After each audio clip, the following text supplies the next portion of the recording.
So when you transfer your assets, you must transfer everything into the trust. What you already have is sufficient. You don't have to go out, buy anything, do anything like that. You can put your current house, your bank accounts, your cars, anything that you own into the name of your trust. And something that I really like that, a lot of firms do is they simply fund the trust with $10 upon its creation in the office, so you know that it's properly funded and brought into existence. And funded just means there's some type of asset in it. And there's a lot of times, which I actually just had a recent probate, where they bring me a trust and they execute it and they never funded it, which means they don't have a trust. The house was never put in it. The names were never changed. So you always want to put some type of asset in your trust. And as we discussed in the prior presentation, if you have a pour over will, even if you only have $10 in there, everything that you own will be protected by that trust document. Yes. So when you find your trust and you move your house and like your car, so if you still have like a mortgage or a lien holder on your car, can you still put them in the trust? Yes. Mm-hmm. You can still put them in the trust. And so, as I mentioned, failing to do so makes your trust null and void, aka it's non-existent, and unfunded trusts go to probate.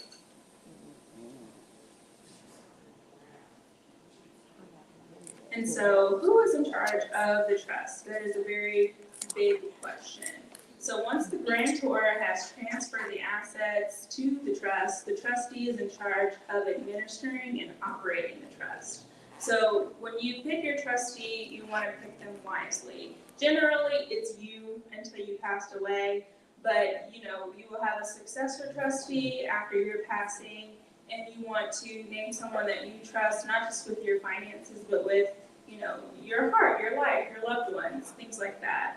And so the trustee, it's not a title to take lightly. It's in no way a burden when you care for the person that passed, but it's not a set it and forget it type of assignment.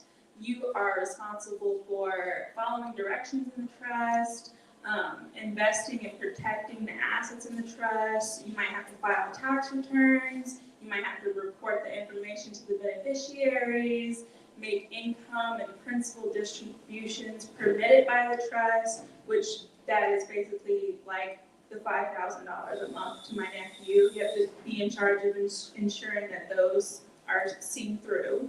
And you also must be impartial and independent in dealing with the beneficiaries, meaning you cannot show favoritism to any single beneficiary. So the trustee may be one or more individuals, so you can have co-trustees. So if, a husband and wife pass away and they have 3 children, all 3 children can be co-trustees. That's a possibility. It can complicate things, but usually, your kids, if they'll be able to get along. And generally with trusts, whatever the grantor puts in it is how it's going to be administered, and they can't substantially change it. So you don't really run into those issues like you would with the personal representative of a basic will. Okay, I have a question. Mm-hmm. So in the trust, if they put land and you're the successor trustee, and you sell it, do you have to pay taxes on it? If you're the successor trustee and it depends on how they set up that payment. Sometimes they will draft it to where that is something that you're responsible for, and sometimes they fund it enough that that's not something that you have to worry about. Mm-hmm. You'll just have to look at the wording and how they draft it. Just like when people, even in basic wills, they leave a house to their kids, they can put it's subject to the mortgage or not subject to the mortgage, just depending on what they're financially prepared to do. And so sometimes the individual and the corporation serve together as co-trustees, yeah, I mentioned that. Or a firm or an agent can serve as your trustee as an independent party. So what are the powers of a trustee? Powers of a trustee can include a lot of things, such as selling the assets, leasing property, continuing to carry on a business. If your family members owned residential property, condominiums, a coffee shop. You can continue to carry on that business and keep that family name working if you desire to do so. You can hire professionals, you can lend or borrow money. They're ultimately determined by the rules of the trust, the amount of discretion that the grantor will give you, and some state statutes vary how broad it can get. So what are the costs of having a trustee? Trustees typically can receive a percentage of the assets under the trustee's management for carrying out his or her duties. It just depends on what the grantor preferred. This may be waived by family members, and it can also be regulated by the state. So what is the liability of a trustee? There are various remedies available to a beneficiary should a trustee breach his or her duties to the trust and the beneficiaries. You can remove the trustee, you can recover wrongfully taken assets, you can sue to force them to do the original duties that were assigned, and you can sue for breach of the duty of loyalty, which you don't want to get caught up in that. There's all kinds of, you really did something wrong, so. And so how do you remove a trustee if they breach their trust? They can be removed for various reasons, including seriously breaching the trust, lacking capacity, which, sadly can occur when you name a trustee, but by the time the grantor passes, maybe the trustee is not in the correct mental state to carry out their duties. The beneficiaries can get together and make the decision that we need to appoint a third party or change this position. If they have a crime of dishonesty, as I mentioned, if they show favoritism to a certain beneficiary, if they refuse to account for expenditures, like I mentioned, being the trustee is a responsibility. You're going to want to keep up with the cost of operating the trust, how much money is coming in, how much money is going out. It's not something that you want to, be lazy with. And then they can also be removed for unreasonable failure to cooperate with a co-trustee if there is one. So how do you terminate a trust when everything is said and done? So a trust can carry on for generations. What I like to think of it as is, I like to think of it as like a genealogy tree, where you have, the mom and the dad and 3 kids, and they have kids, and it kind of just spreads and it goes down, down, down.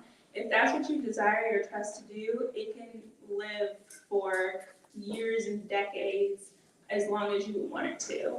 Or you can opt to terminate it at a certain point in time.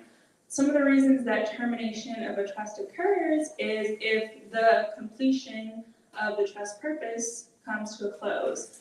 For example, if you have a duck boat situation, which is a old saying that a lot of lawyers use, where what if grandma, grandpa, kids, grandkids, godkids, everyone gets in a duck boat, and for some reason the duck boat flips and everybody goes down? Well, then you might have a fail-safe, such as a family friend, or you donate to a university, and then once that last designation is made, there's nothing else to be done because there's no one to give any of the assets to. There's also revocation of the trust by the settlor. Basically, you can make a trust, decide to revoke it. You're going to want to make sure that is known, it is proper. Just like revoking a will, you want to be sure to tear up the document, put it in writing, or execute a new one and destroy the old one. I have a question. Yes. So how does it continue on? So let's say the settlor is passed and the trustee carries it on, and then the trustee the trust is in the name of the settlor originally, the trust of blah, blah, blah. Yes. So do they have to then make it, how does that continue? Basically, what most people do is the trust is actually in a family name. So if you have the Langston Living Trust, then you would have the trust, the settlor, which may be husband and wife, and then they're the trustees until they pass. And then they have kids who are the beneficiaries, and then the beneficiaries can become the trustees because their kids are the beneficiaries. So does the trustee have to then name? the Yes, trustee? and then you can name another individual, and you can also have outside individuals to plan for worst case scenarios, such as, you know, if your kids aren't here, or if you pass away when your kids are still minors, you can have a good friend be the trustee, or something to that effect. Trusts are also great for planning for minor children, because all in one document, you can designate who you want to care for your children, the money that you want, things like that, which in a basic will, you're kind of restricted from doing. So another reason that a trust would terminate is if there is a merger of all of the interests in the same person. So basically, if you have a mom and a dad and a brother and two sisters, the mom and the dad pass, and somehow one sister and one brother pass together, and none of them have children. All of those assets have vested in the final brother. Therefore, there's no one for it to continue on to. And of course, when he gets married, they can decide to put the wife's assets in and keep that going, or they can execute a new one of their own choosing. Also, it can terminate upon request of a beneficiary when there is no express purpose requiring the continuation of a trust. For example, go ahead. I have a question. Mm-hmm. So what if your child married and you don't want this thing, that you stated in marriage that you do not want their partners, anything to be a part of the trust that you already have created? Yes. And that is generally one of the easiest ways to do it. There's no need for a prenup. You meet someone, you fall in love, you say, sorry, mom and dad already decided. So, wasn't my choice. So it's a great option for your kids. So yeah, that is a lot of, those are the ways that you can terminate a trust. And do you guys have any more questions? Yes. How much does a trust, I know they're all different, Yeah. but basically, how much does it cost? I would say the lowest price you could probably get a trust for in Oklahoma City would probably be for around $2,500. I've seen them get up to 10 grand and higher, depending on the firm you go to, the attorney, and the depth of your estate and your assets. Some trusts are simple. Some trusts, you have property all over the place. You have a vacation home in Florida, businesses in Montana. So a simple trust, Yes. maybe 2,500. Yeah, so a lot of attorneys, sometimes they'll do flat fees, and it doesn't matter how complicated, and other attorneys will do a traditional hourly rate in time for them to gather all the information that they need in case you have a lot of information that needs to be put into a trust. Oh, yes? How quickly can it be effective when, say, you want to buy more property and create other businesses? Can you add that immediately and go into effect immediately through your trust? Yep, and that's another thing, typically, any good practicing attorney, when they draft a trust, they draft a pour-over will, they draft any other end-of-life planning documents such as HIPAA, advance directives, power of attorneys. You kind of want to get it all done while you're there. But one thing that the pour-over will do is, say you buy a brand new Ferrari 2 weeks before you pass away, and you're getting around to putting it in the trust, that pour-over will dumps it into your trust, and there's no need to worry about it. So is the trust is also where you can put unnamed children in regards to generational? I mean, how does that go with generational? So my son only has one son, but he might have more kids. So, and I want it to only go, to that lineage. So how can you do unnamed kids? Basically, you will leave the wording to include my heirs, meaning you want it to continue on depending on who is conceived and born after your passing, or you can say, I want it to terminate at my youngest child. So it's up to you. What's that look like, blended, so if they're bringing and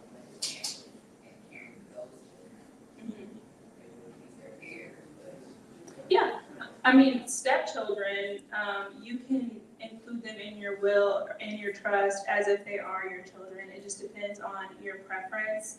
I see a lot of people, give equal designations to stepchildren and biological children, or sometimes they'll give different. I've seen clients that will give fourths to stepchildren and, halves or thirds to their biological children. So it just depends on how you would like it done. So once all of the assets have been distributed out of the trust, like as designated, that's the end of the trust? Or, It can be the end of the trust, but it just depends on, how long that you want to keep it going and keep it managed. Because ultimately, even once those assets are distributed, it depends on how many people it's going to. So if it's just going to you and you have a husband, you guys can decide to keep that together. If you have, who says you won't? So, or if it's, you and your brother, you guys can make the decision that, yeah, we're fine with being under the umbrella that mom and dad made for us. Or you can say, let's terminate, we want to make our own. but you have to terminate. Yes. It doesn't just dissolve. No. It has to be terminated. Yes. Mhm. Any other questions? Yes. How often should you have your trust or your child turn over something?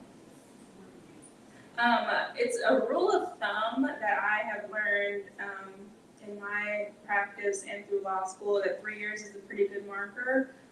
5 sometimes is a little too long, 1 sometimes a little too soon. So every 3 years, if you use an attorney, which you really should, if they're a great firm, they will send out a document to you and it says, hey, thanks for being a client of ours, how are things going? And they will give you a list and they will say, has anyone gotten married? Have you had any deaths? Have you had any? If you haven't come to them and said so-and-so passed away, they're gonna check in with you.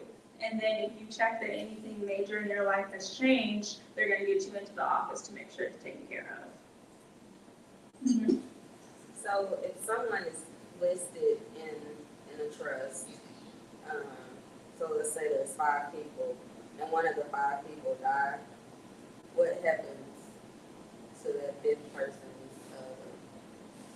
Share. Yeah. It depends on what the grantor drafted it to be. So you could have it to where their portion splits between their children if they have children, or it could go to their spouse if they have a spouse, or it could just kind of plop them out all together and then divide that distribution between the remaining kids.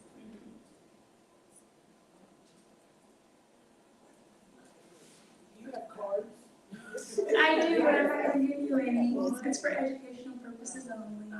Well, we can get with the trust and get you. Yes, yes, you can. Yes. I would like to know, on the trust, Mhm. the lawyer file the trust for you, or is it notarized by the lawyer? Yes, so when your trust is completed, which you can get a trust done in as little or as great of a time that you want. I prefer 2 weeks is about the average time from when you meet with an attorney to getting them your information and getting it done. But if you say, hey, we're leaving the country, we don't know how we feel about this flight, attorneys can give you a rush and get it done in a couple days. But when you come into the office, you will have witnesses, which is generally you can bring people with you, or generally there's staff at the office, and you'll have a notary, and they'll pass around the pages, and you will have already gotten the draft of your trust to thoroughly read, and they will ask you a few questions. Is this your trust? Do you agree with it? Are you of sound mind? Did anyone coerce you into making this document? And you will answer those questions. You'll initial every page, and it's like buying a house, and you go in a circle, and then you're done. And I'm supposed to have a copy of it? Yes. Okay. You will get a copy of your trust. So I have 2 questions. Mm-hmm. So the first question is, when funding a trust and you put your house and your car, so that means that, like down at the county assessors, your house will be listed in the name of the trust and not your name anymore? Yes, Same with the car? yes. I know, I'm just asking. Yeah. Yeah, I mean, just to clarify, yeah, I will. But, you know, even though people see that title and they know, they're like, oh, this person has a trust, that's all they know. They can't find out anything else about it unless you tell them. So, okay, maybe good question. So, because nobody can see your trust, so if you pass and nobody knows that you have a trust, how is your trust enforced? See, that is something that lawyers will typically tell you, just like with the will, they're gonna want you to tell someone or have a copy of it in a safe or give a copy of it to a trusted loved one. Often there's some attorneys that are courteous enough to keep a copy on file for them. And sometimes, you know, if you pass away and you know that your parents work with a certain attorney, if the attorney knows that your parent passed, they'll give you a call and say, hey, you know, your parent had this trust. You know, they didn't really want people to know, but I have it available to you. Okay, another question. The trust oversees the will, right? Yes, basically it is the main source of control, and the will is kind of just a backup safe haven. Okay, because I had this question with my daughters, Mhm. and I had gone to several plannings. And, it's been quite a while that I had thought I had a trust, but I don't have a copy of it. So I need to make sure that I put out, make another, right? Yeah, you want to make sure that you obtain a copy of the trust. And then I will put it in the safe. Mm-hmm. Yep.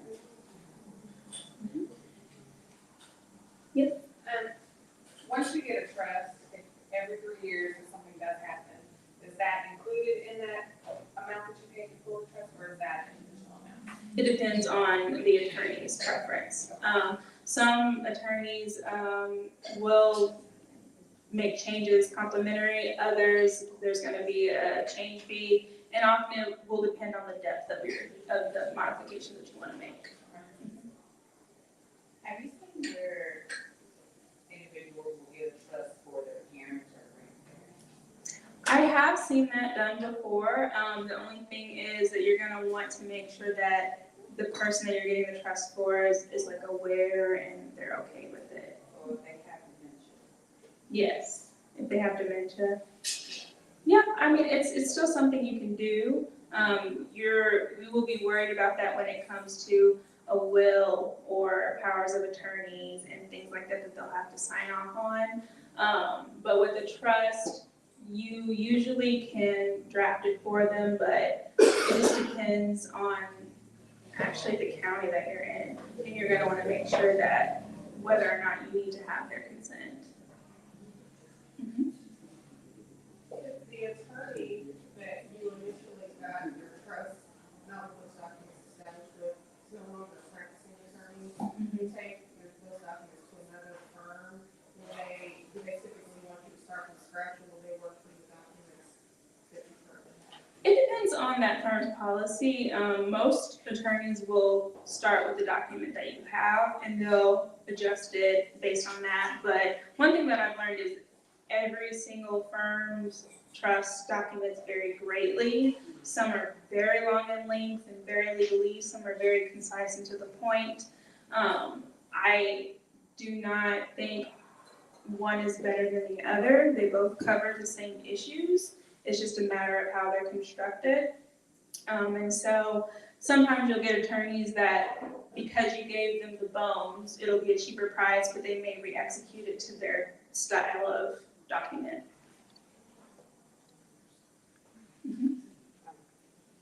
You're over here with that.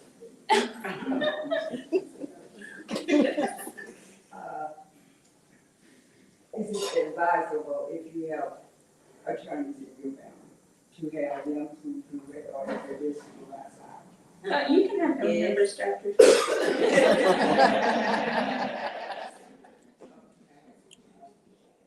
Yeah, Mhm.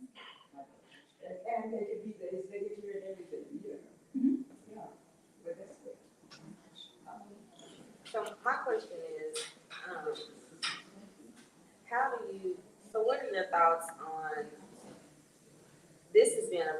the series. It's been very informative. But how do you think we can keep the conversation going, like in the future, in the African American community? I think a good way to keep the conversation going is, I mean, your organization is constantly speaking of raising African Americans up and, you know, kind of building on their knowledge and their wealth and their status in the community. And I think it's just gonna take a repetitive cycle of kind of putting it out there over and over to let people know, you know, this is here, this is important. Another way that I have always, how I found my interest in it was, it was never brought to me as a tragic option. A lot of people think of passing and, you know, they shy away from it and they say, oh, I don't want to think about that, I don't want to think about that. I think of it as, you know, yeah, nobody wants to think about the time that you won't be here, but it makes it so much easier on your loved ones. So I think of it in terms of doing others a favor instead of the morbidity of it. Protection. So would you be willing to, maybe repeat?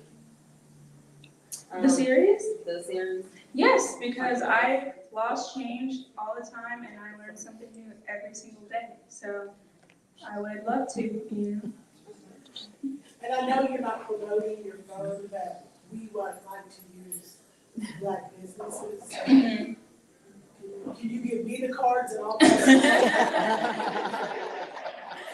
You're thinking like an attorney there. A little bit of wiggle room to get in there.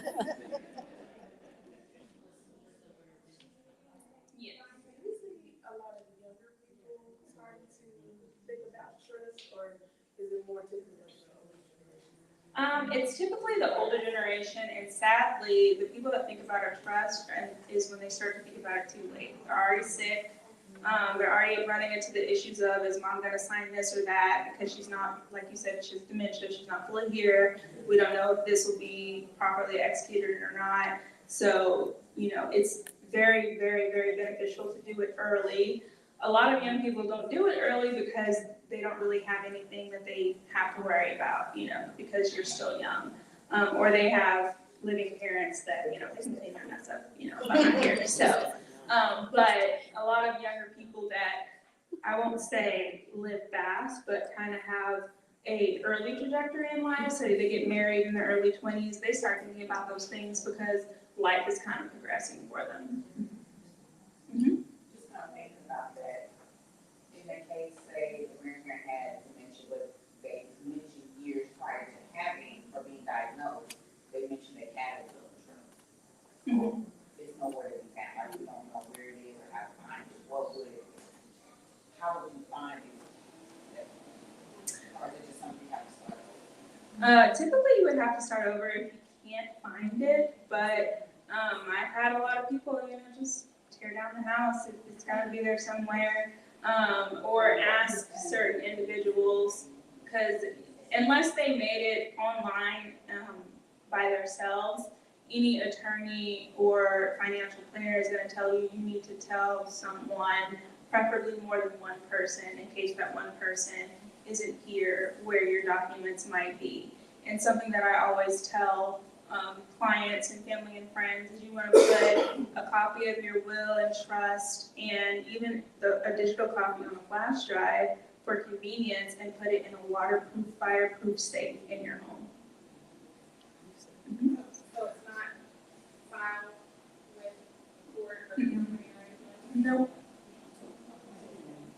Can I add something? I'm a nurse practitioner in geriatrics, so when you're filling out your will and trust, fill out your advance directive too, so that your family members know what you want to do with your health care in life. Yep.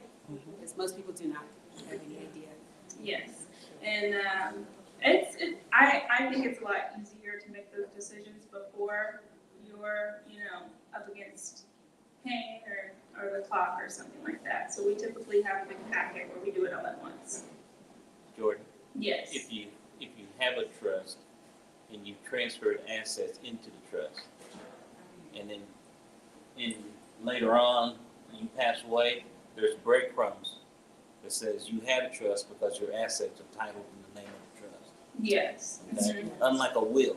Oh, yeah, that's a very good point, because, yeah, the assets will change name, Okay. so you'll have notice when you go to mom and dad's bank, that it's not just the bank of, Stephen Adams, I don't know why I thought Stephen Adams, but. We know. Yes.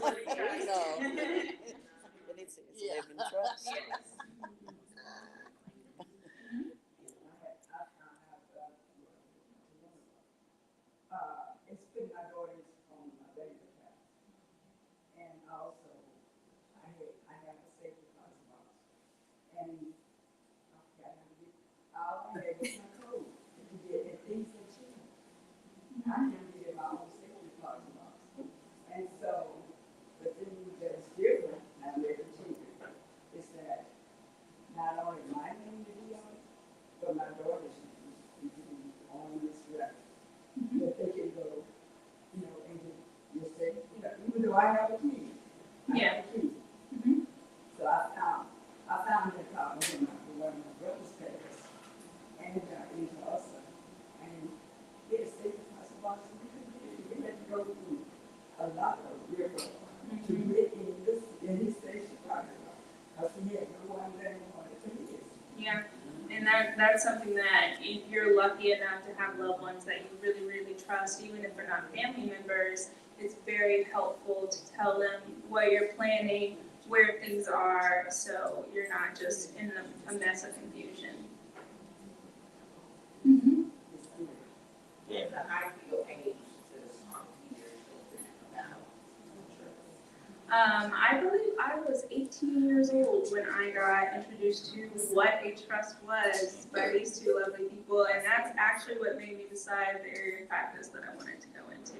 I think at 18, I don't know, you can decide, your kids, their maturity level, but another thing that I suggest as well is if you know that you trust your loved ones and maybe you have a complicated trust, have a family meeting. Just like those attorneys send out those questionnaires every 3 years, get your kids together every 3 years, say, hey, we sold this property, we changed our minds, we want this to go to you or this to go to you, or, we'll let you guys decide what that is. Don't be shy about it, because when everything is said and done, they'll be like, okay, mom and dad said this, this goes here, this goes there, and it's easy.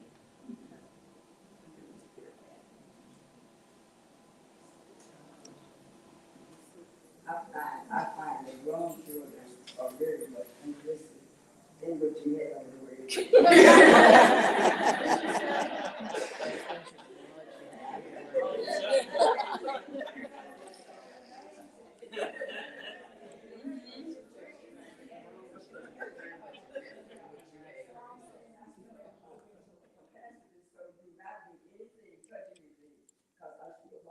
Yeah, very true, just make sure you trust your family. until I can, and I guess I can raise the name of. You sure can, if that's what you'd like to do.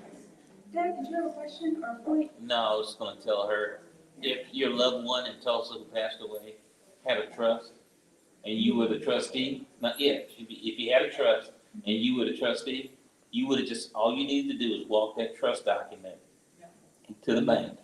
And, I know, but I'm just saying, this is the importance of having a trust. Right, Immediate access. and we had to go through probate. We had to go through probate, because there's 3 children who can't stay deceased. It's a lot more expensive than having a trust. Yeah, it was expensive, and the whole time lost the money. Yeah. Lost the money because you have to go through probate. Yes. You have to pay attorneys, and then there's taxes, and then there's, all kinds of stuff. Where if you have that trust, it's all said and done, it's protected, those assets pass seamlessly. There's not any fees when those things transfer to your children, unlike there can be sometimes when you just have a basic will. So there's a lot of benefits to executing one. Totally understand. Yeah. One quick question, so like my mother-in-law is a retired GM, she has legal services and stuff like that. Do you typically see that You said a GM? General Motors. She just has really good insurance. I was trying to tell her about it, and I was gonna tell her to check it, to Mhm. see if it would be covered, but I don't know if that's something that's normal. What was the question? Legal, like if you have legal services Do through. you have the general? You do, right. Are you able to use I don't know, I have to check with them again, but I have used them. I just didn't know if it was something common. Yeah, oh, is that when you have like it automatically pays for attorneys for you? Yes. Mhm, like kind of an attorney on subscription? Yeah, it depends on what all it covers, but generally, yeah. Generally, yeah, you're already, a portion of your pay is already going to it. So you just wanna see if you can find an attorney in the network that your funds are going to, that they practice in that area. If you're married, does your husband have to be part of your trust? He does not. Okay. American. Asking for a friend, asking for a A friend. lot of married couples have individual trusts instead of joint trust. I highly recommend a joint trust, but a lot of couples prefer to keep all their assets separate even from when they get married, so you are not obligated to have a joint marital trust. That's a great question. So like if you have life insurance, is it recommended to put your life insurance in the trust? That is a very complicated question, and it's because it depends on your level of wealth.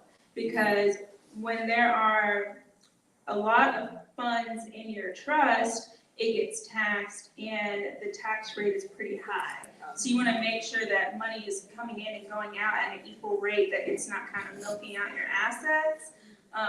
But a lot of people, that if you have a substantial enough amount of wealth and you have a trust, they don't see the need to have a life insurance policy because of their assets. But generally, as for now, until the laws keep changing, I recommend designating an individual as a primary and your trust as a secondary.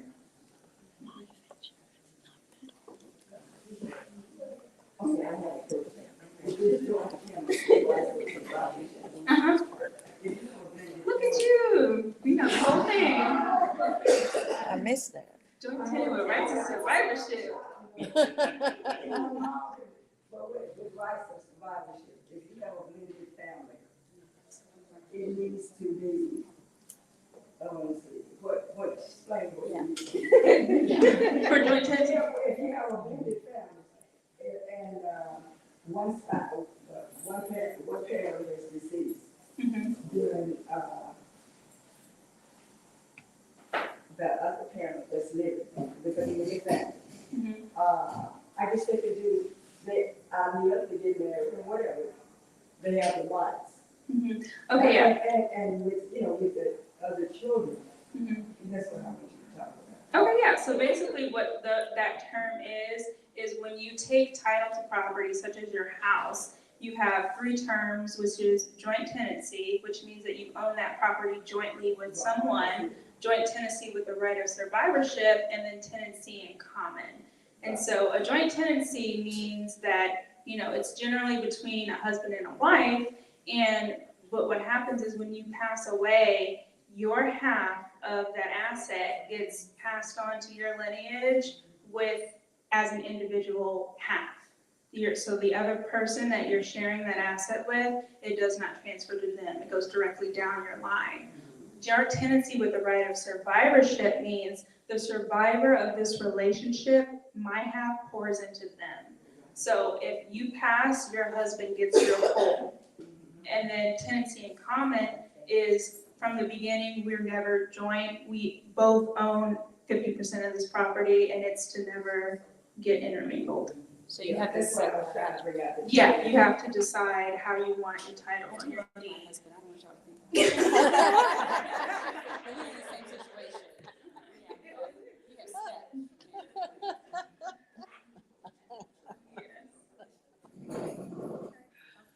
I don't need a card, but could you get a card too?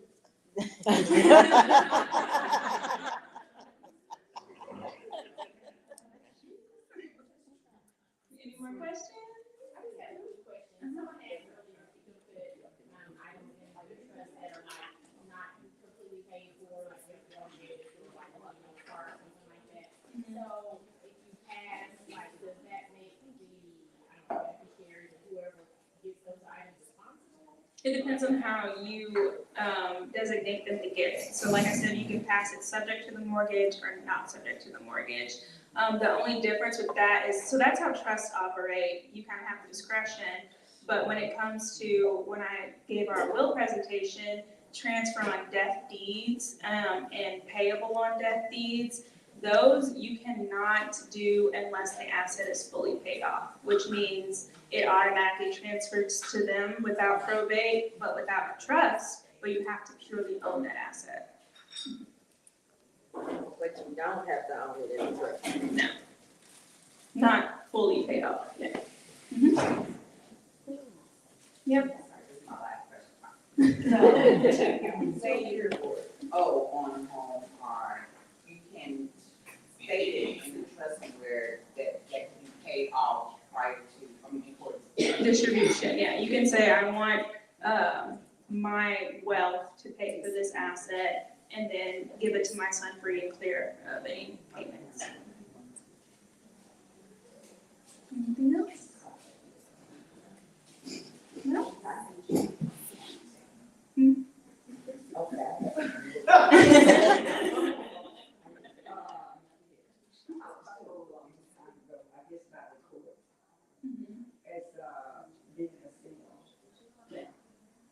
And my name is the only name on the house, that it automatically goes to my heirs. Or it automatically goes to my children.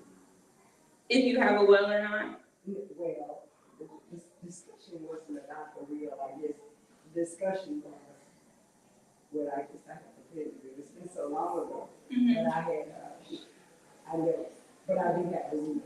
I do have a will, but it was before that time. Okay. That I was, just inquiring about that. Were you married at the time?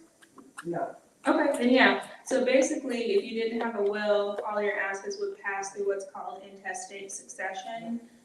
When you pass testate, it means you made a will, intestate means you didn't make a will, and when you pass intestate, the state has default rules of how they distribute your assets based on what the average person would want. So they generally will give a portion of your funds after the state subtracts any taxes or creditors or medical bills, anything that you owe. They would give it to your children. If you have no children, they'll give it to your siblings. Have no siblings, they'll give you back to your parents. So everyone's will look completely different depending on your family tree.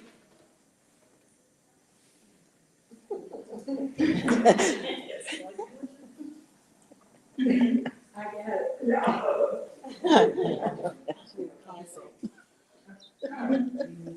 So, I understand that in general, you should have a life insurance, policy not in the name of the trust. However, can the trust dictate how the life insurance policy, how those funds are paid out to the heirs? Does that make sense?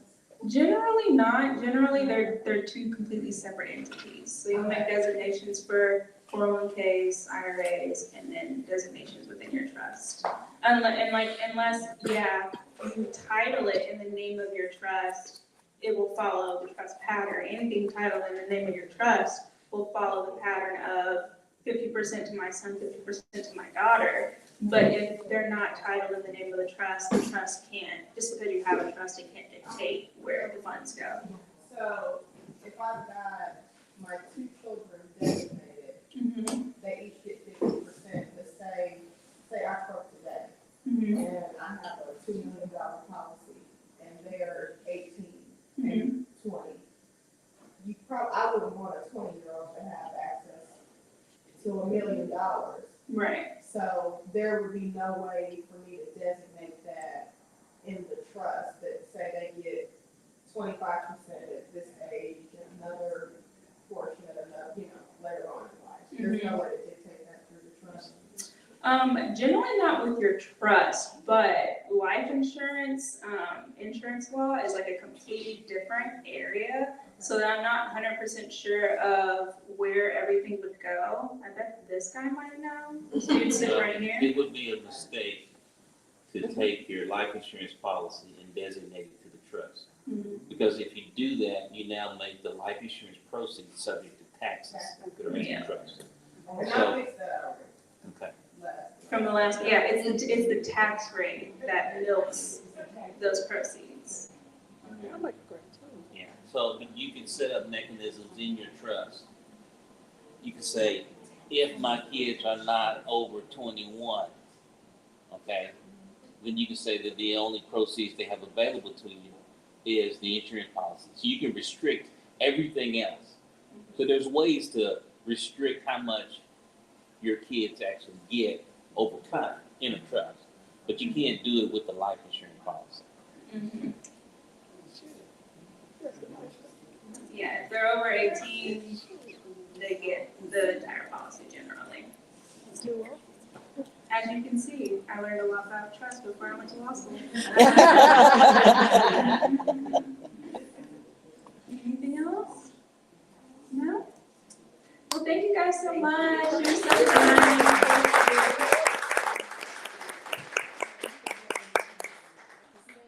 Thank you, Jordan Langston Esquire. I love it. That was very informative, and as you can see, we have lots of questions, and we will need to do this again. Yes. Our next session in the series is going to be pre-need, life insurance, Perfect. and burial policies. Yeah.